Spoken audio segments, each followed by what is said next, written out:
الحمدللہ والصلاۃ والسلام علی رسول اللہ۔ حیوانات کے چمڑے سے بنی ہوئی مصنوعات کا حکم۔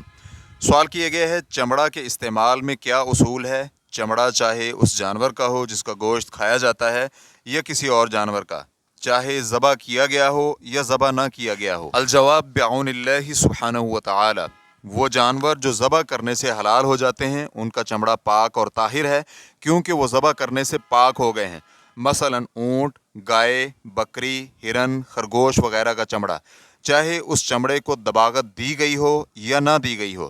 لیکن جن جانوروں کا گوشت نہیں کھایا جاتا، مثلا کتے، بھیڑیے، شیر اور ہاتھی وغیرہ کا چمڑا، تو یہ نجس ہے، چاہے اسے ذبح کیا گیا ہو یا مر گیا یا پھر مارا گیا ہو۔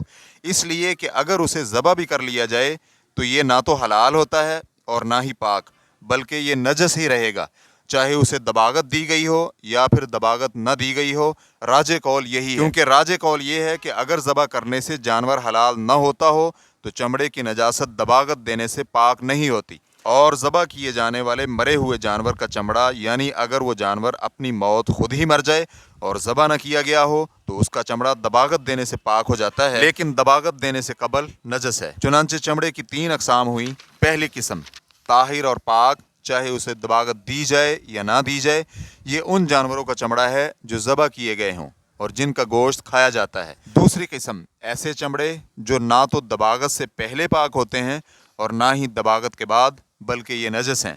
یہ ان جانوروں کے چمڑے ہیں جن کا گوشت نہیں کھایا جاتا، مثلا خنزیر وغیرہ۔ تیسری قسم ایسے چمڑے جو دباغت سے قبل پاک نہیں بلکہ دباغت کے بعد پاک ہو جاتے ہیں۔ یہ ان جانوروں کے چمڑے ہیں جن کا گوشت کھایا جاتا ہے لیکن بغیر ذبح کیے مر گئے ہوں۔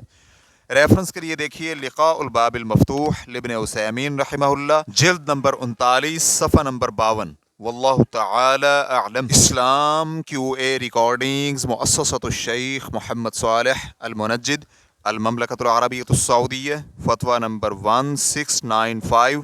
والسلام علیکم ورحمۃ اللہ وبرکاتہ۔